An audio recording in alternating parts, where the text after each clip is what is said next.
సభాదేవతాభ్యో నమః.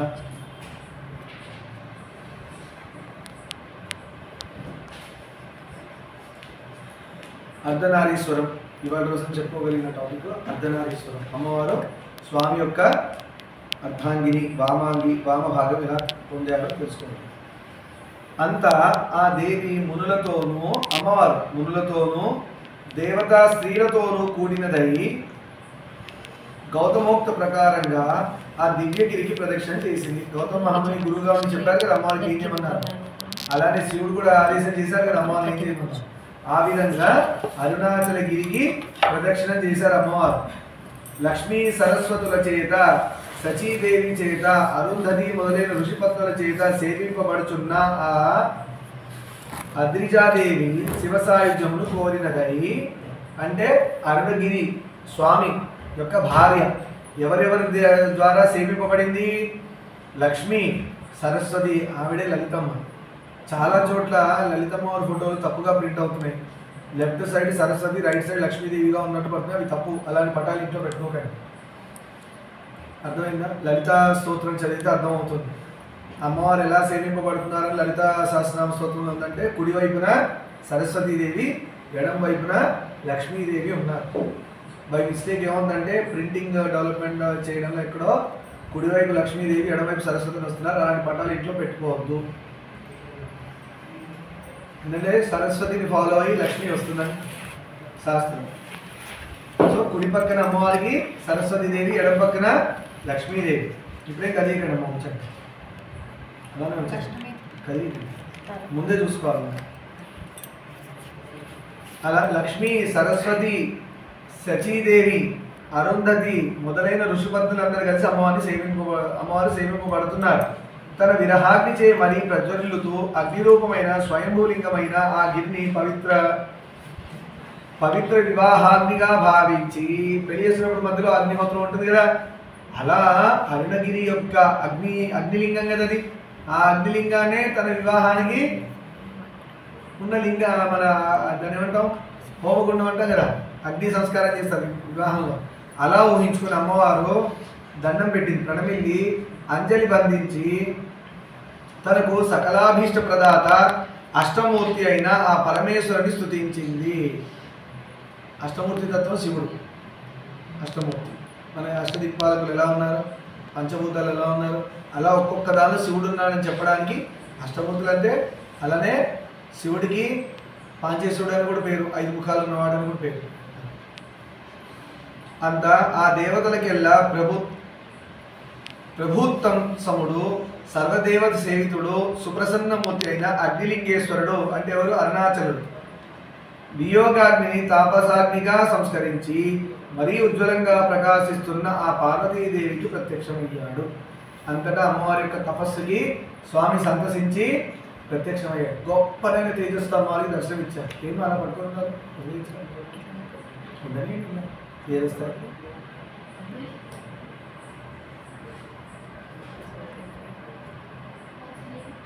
అలా సాక్షాత్కరించిన త్రిపురాసుర సంహారకుడు అయిన ఆ దేవదేవుని సందర్శించిన ఆ త్రిపుర సుందరి త్రిపురాంతకులు త్రిపురాసురులను ముగ్గురున్న రాక్షసులు. ఆ రాక్షసులను సంహారం చేసిన శివుడు ఎవరి వల్ల కాలేదు. దానికి ఒక కండిషన్ ఉందిలే, ఆ కండిషన్లో మాత్రమే చంపాలి. అలా స్వామి త్రిపురాసురుని సంహరించిన ఆ దేవదేవుడు త్రిపుర సుందరి. త్రిపురాలు అంటే 3 పురాలు లేదంటే ముల్లోకాలకు మించిన సుందరి అమ్మవారు. అర్థమైందా? అలా తల్లి, అందం అంటే తల్లే కదా. అలా త్రిపుర సుందరి పులకాంకురాంకిత సమస్త శరీరాయి ఆ మహేశ్వరునికి ప్రణమిల్లి సముత్తితయ్యి 5-10 సేద చేసి, అంటే ఏంటి, దండాలు పెట్టి.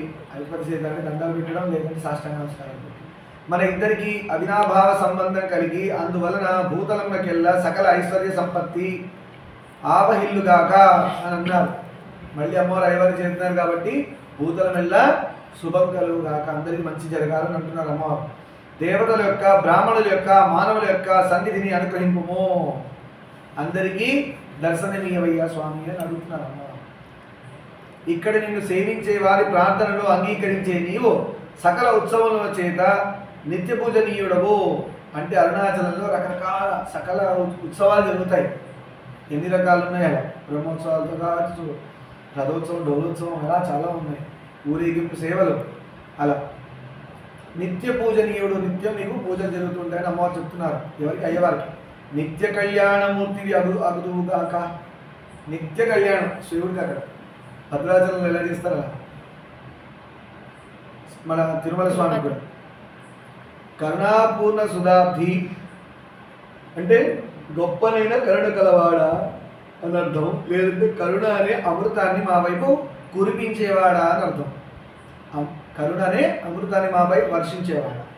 నీ వలపుల మొలకకు శరణాగతురాలికి స్వీయ శరీర ఐక్యమును ప్రసాదించవో అగ్నిసుందర అంటే నన్ను నీలో కలిపేసుకో అని అడుగుతున్నారు అమ్మవారు. ఇది ప్రకృతి అంటే మనందరం ప్రకృతిలోంచి వచ్చినవాళ్ళం, అమ్మవారిలోంచి వచ్చినవాళ్ళం మనందరం. అమ్మవారు మనందరికీ ఏం చెప్తున్నారంటే అమ్మవారు ఎలా తపస్సు చేసి స్వామిలో అర్ధాంగి వామాంగికి ఎలా మారాలో అలా మనం మారాలని చెప్తున్నారు, మనకి డైరెక్షన్ ఇస్తున్నారు. అంటే శివుని చేరడం తీసి కాదురా, చూడండి నేను ఎలా తపస్సు చేసి నాన్నగారిని చేరుతున్నానో, బిడ్డలందరూ చెప్తున్నారు నాలాగా మీరు కూడా తపస్సు చేసి నాన్నగారిలో చేరిపోండి అని చెప్తున్నారు అమ్మవారు. అలా అడుగుతున్నారు. దేవతానేత పార్వతీ హృదయ చోర, పార్వతీ హృదయ చోర, చోర అంటే దొంగవాడు కదా. ఎవరిని ఏం దొంగలించాడినా? పార్వతమ్మ వారి హృదయం దొంగలించాడు, అవునా అని లజ్జ సంకోచమును విడిచి ఆర్తితో ప్రార్థించింది. మనం కూడా ఇలాంటి ప్రార్థన చేయాలి. మనందరం ప్రకృతిలోంచి వచ్చాం, ఇందాక చెప్పుకున్నట్టు అమ్మవారిలోంచి వచ్చాం. అంతేగాని సృష్టి కోసం పురుషుడు స్త్రీ అన్నారు, కానీ మన లోకంలో నిజంగా ఉన్నది అంతా స్త్రీ రూపమే, ప్రకృతి రూపమే. మగవాడు కూడా భూమి మీద ఉన్నవాడు ప్రకృతి రూపమే, స్త్రీ రూపంగానే చెప్పాలి. గొప్ప సాధకులు అందుకనే ఏమైనా రాస్తారు, విరహ గీతాలు రాశారు. అన్నమయ్య, రామదాసు, గొప్ప గొప్ప విరహ గీతం. విరహం ఎప్పుడు వస్తుంది? వాళ్ళ స్వామిని మిస్ చేస్తూ వస్తుంది. అర్థమైనా? ఫెమినైన్, మాస్కులిన్ జెండర్స్ అంటారు కదా. అలా భక్తులు, గొప్ప గొప్ప భక్తులు నన్ను నీలో కలిపేసుకో, నువ్వు లేక నేను ఉండలేను అని పాడుకున్నారు. మన డాక్టర్స్ మగవాళ్ళకి ఎలా అంటారండి? మగవాడు అనే శబ్దం ఒక్కడికే ఉంది, అది శివుడు విష్ణువు. పురుషోత్తముడు, పురుషుడు అంటే శివుడు విష్ణువే. మరి మిగతా వాళ్ళందరూ ఏం తింటారండి అంటే ప్రకృతి నుంచి వచ్చిన వాళ్ళు, ప్రకృతి అనాలి మనం. కాకపోతే సృష్టి ధర్మం కోసం మళ్ళీ దీనిలో ఫర్దర్గా మళ్ళీ పురుషుడు స్త్రీ అని సంతానం పెరిగి సృష్టి ముందుకు జరగాలని చెప్పి ఇలా వచ్చింది. నిజానికైతే పురుషుడు ఒక్కడే, పురుషోత్తముడు శివుడు, లేదంటే విష్ణువు. మనమందరం దాసులు అనుకోండి, భక్తులు అనుకోండి, భార్యలు అనుకోండి, లవర్స్ అనుకోండి. ఎందుకంటే ఒక్కొక్క భక్తుడు ఒక్కొక్క విధంగా స్వామిని పూజించుకున్నారు.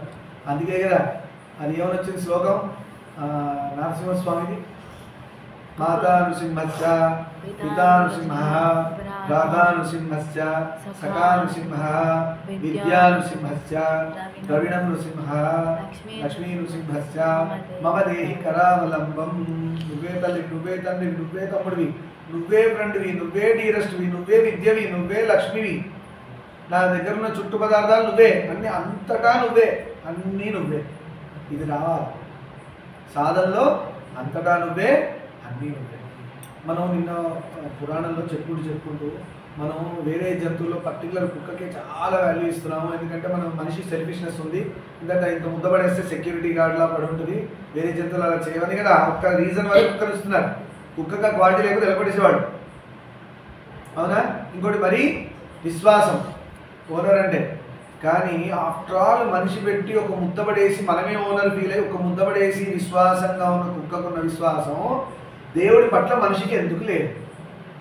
మనం అడగకుండానే గాలి ఇస్తున్నాడా పీల్చడానికి? రాత్రి పడుతున్నప్పుడు ఊపిరి ఎవరు తీస్తున్నాడు? ఇన్ని తినడానికి ఎవరు ఇచ్చారు? సూర్యుడు రశ్మి ఎలా ఇచ్చారు? సూర్యుడు లేకపోతే చచ్చిపోతాం ఇప్పుడే. ఆఫ్టర్ ఆల్ ఒక ముద్దపడేస్తేనే కుక్కకే అంత విశ్వాసం అంటే మనకి దేవుడు ఎన్ని చేస్తున్నాడు? మనకు ఆ విశ్వాసం ఎందుకు లేదు? ఎందుకు నేర్చుకోరు? పోనీ అదే కుక్కను అడ్డు పెట్టుకుందాం. కుక్క ఇవాళ చాలా గొప్ప జంతువు కదా, అందరూ పెంచుకుంటున్నారు కదా దాన్ని అంటే కూడా మరి గొడవలైపోతుంది. ఆవును చంపినా కూడా గొడవలు ఉంటాయి, కానీ కుక్కనే ఏమైనా ఈ మాట అంటే పెద్ద పెద్ద గొడవలు అయిపోతుంది. సరే అదే కుక్క నుంచి విశ్వాసం నేర్చుకుందాం. దేవుడి పట్ల మనం ఎంత విశ్వాసంగా ఉండాలి? లోకానికి ప్రభు ఒక ముద్దపడేసే కుక్కనే అంత విశ్వాసం ఉంటే మనం ఎంత ఉండాలా అని ఒకసారి క్యాల్కులేట్ చేసుకోవాలి. ఇది తప్పుగా అర్థం చేసుకోవద్దు, నిజంగా నేర్చుకోవాలి.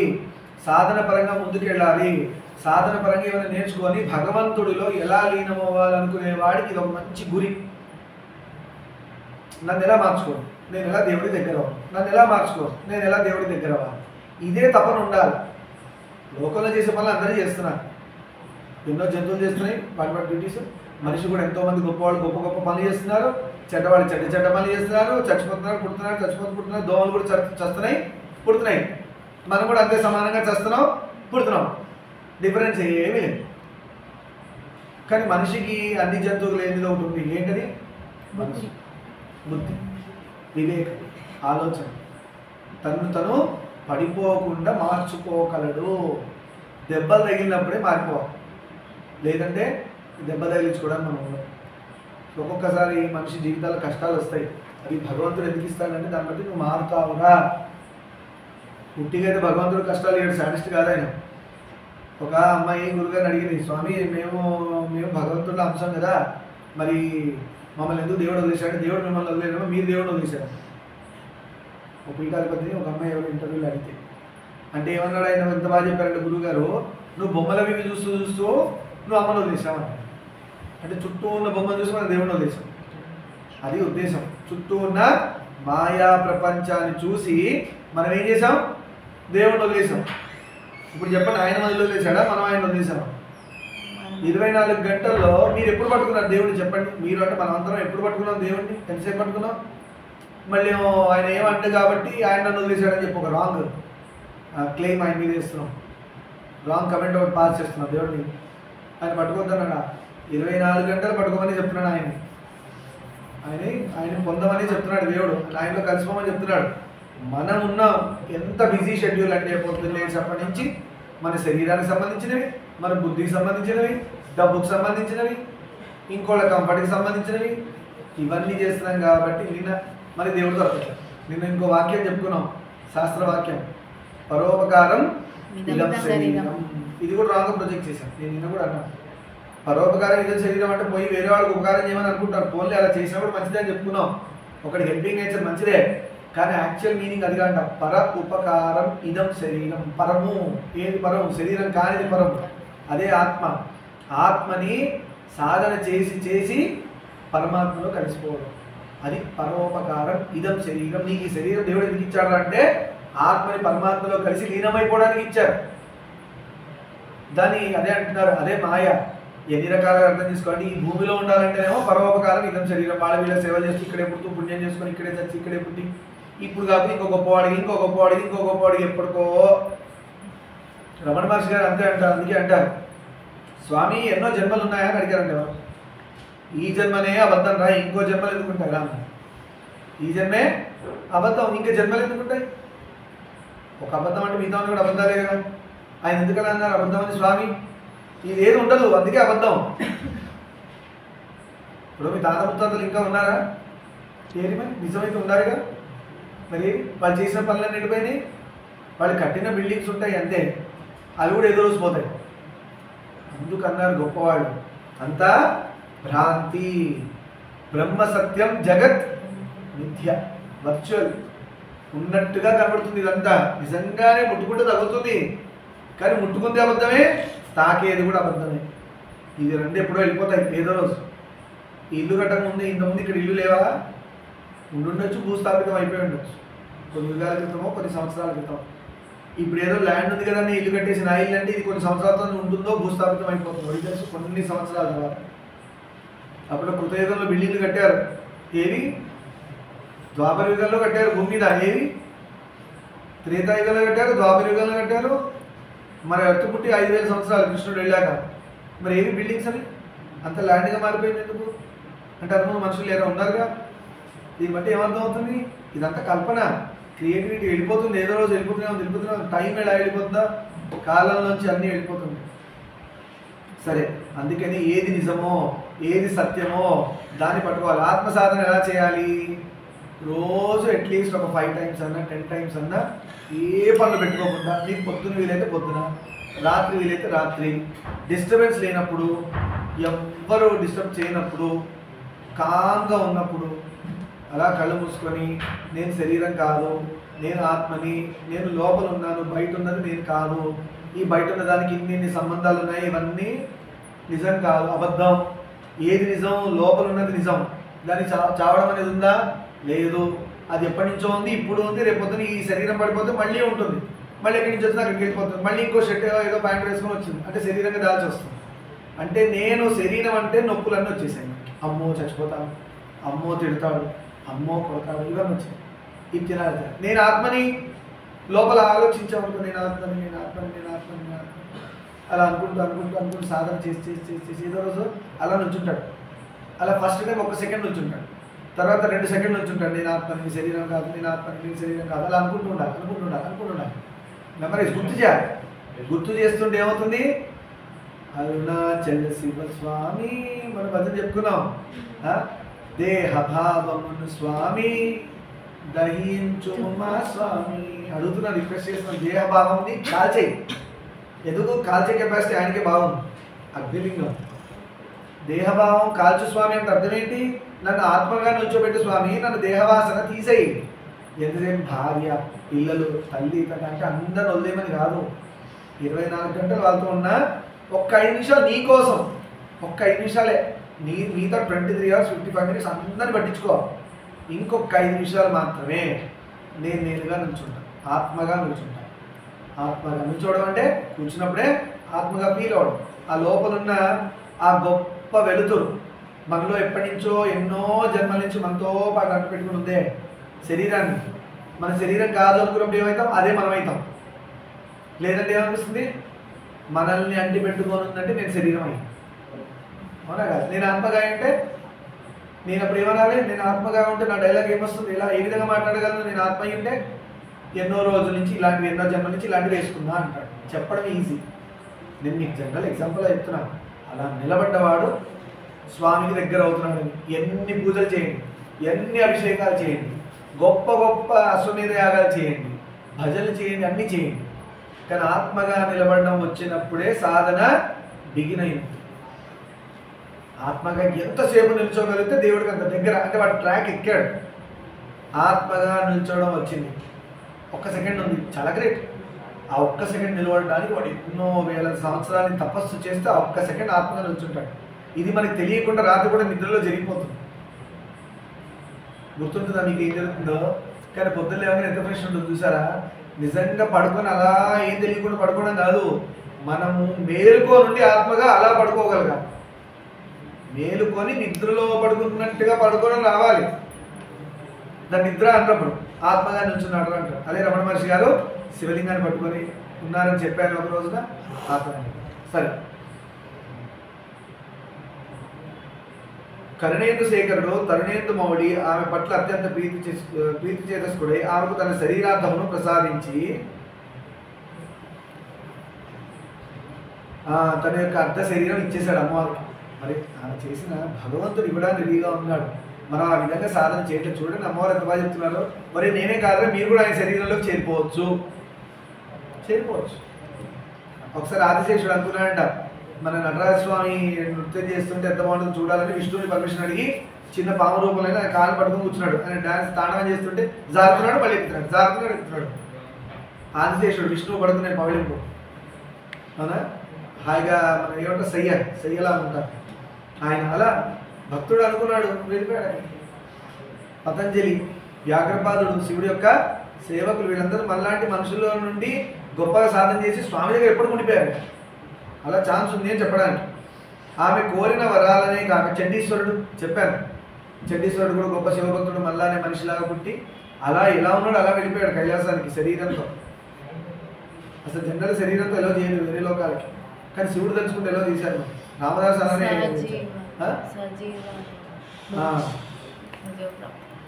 ఇంకా అనేక వరరూపము మాలను ఆమెపై గుమ్మరించి కళ్యాణోత్సవం గావించాడు. పెళ్లి చేసి అమ్మవారు మళ్ళీ అక్కడ ఒక రమణీయ పురమును నిర్మించవలసిందిగా విశ్వకర్మను ఒక గొప్ప పురాన్ని అరుణాచలపురం. ఆదిత్య చెక్కలో మీ యొక్క పేరు విశ్వకర్మను అక్కడ గొప్ప టెంపుల్ పురమును నిర్మించమని చెప్పారు. అతడు శిరోధృత శివాగ్నుడై అరుణాచలం అనే పేరు గల అద్భుత నగరం నిర్మించాడు. అది అరుణాచలము, అరుణగిరి, అరుణాచలము విశ్వకర్మ సృష్టించిన పురము. ఆ ప్లేస్ అంటే దేవతల యొక్క శివలింగిని రుచి భూమి మీద రుచి కట్టి వెళ్ళాడు. శ్రీలంక కూడా లంక. ఇది సకల భాగ్య సౌభాగ్య సమేతంగా తీరి పురములన్నిటికీ తలమానీకమై పుణ్యప్రదమై సర్వసురాసుర మానవ స్తోత్ర పాత్రమై విరాజిల్లింది. అలాంటి అరుణాచలం అన్ని పురాలకెల్లా గొప్ప పురం అంటే ప్లేస్ నా మారి అందరికీ శుభాలను కలిగిస్తూ శివుణ్ణి అక్కడే తనలో దాచుకొని అంటే అక్కడ ప్రతిష్ఠింప చేయబడి కదా గొప్ప పురముగా ప్రఖ్యాతిగాంచింది. ఆ పురంలో మహేశ్వరుడు స్వయంభూతలింగ రూపుడై ఆవిర్భవించి సకలమున్న చేత సర్వజనుల చేత సర్వగీర్వాణ సార్వభౌముల చేత విధియుతంగా అర్చింపబడుతూ భక్తజన వరప్రదాత అయినాడు. అక్కడ గొప్ప గొప్ప దేవతలు కనబడరు మనకి. మనుషులు అరుణాచలం వెళ్తుంటారు కానీ దేవతలు, మునులు, ఋషులు, సిద్ధులు, మన ఇందాక అనుకున్న సిద్ధాచారణులు, కింపురుషులు, దేవతలు, విష్ణుమూర్తి ఉండొచ్చు, దాని ఇంద్రుడు ఉండొచ్చు, ఎవరన్నా ఉండొచ్చు, వచ్చి స్వామివారిని అర్చన చేసుకుని వెళ్తుంటారు. మన కనబడకుండా దివ్యమైన శరీరాలతో. దివ్యమైన అంటే అర్థం ఏంటంటే మన కళ్ళకి కనబడనివి. నిత్యం జరుగుతుంటుందంట.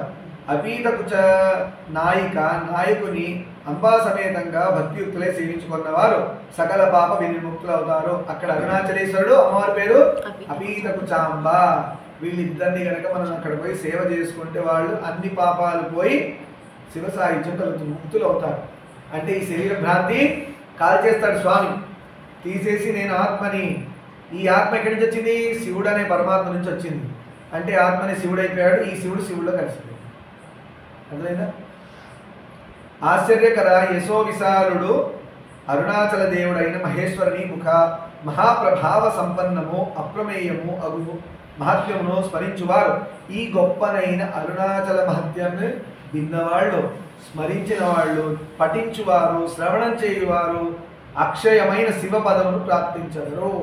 అక్షయం, క్షయం కానన్ని రోజులు శివుడి యొక్క కైలాసంలో ఉండిపోతారు.